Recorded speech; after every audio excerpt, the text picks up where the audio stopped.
This week's tips are not so much about buying a used bike as they are about selling one. The reason being, when you come to buy your next used bike, the odds are you'll be part exchanging your current bike.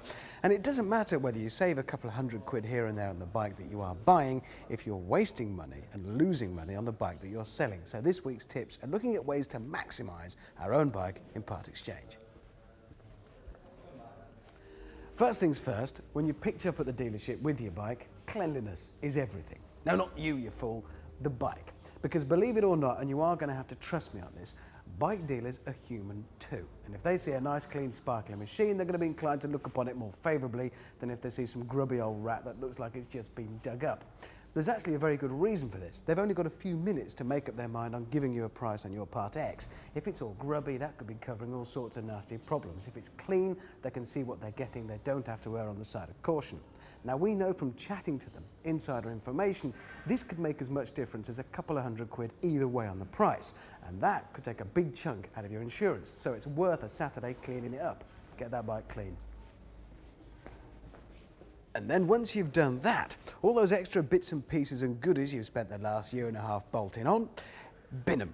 Well, no, not bin them completely, but don't expect the dealer to jump up and down with joy when he sees every extra little bit you've added. Some are good, some are bad. Starting at the back, raise can. Well, good idea, it will make the bike go faster, but if you've got the original, bring it with you when you come to Part Exit, because some customers are going to be worried about MOTs and passing them.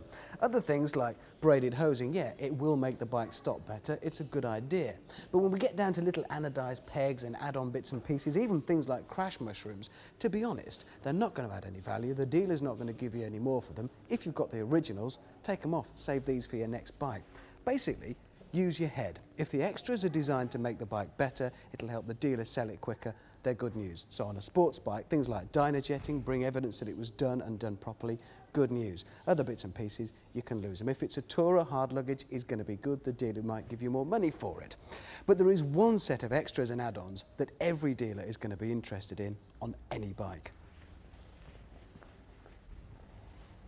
And it's this, a security system, because whatever the bike, tourer, sports, scooter even, anything you can do to enhance the security is going to be good news, both while you own the bike and when you come to part exchange it. Remember, when you take it along to the dealer, to point out whatever you've had done, because whatever it is, it'll save the dealer or the next owner having it fitted.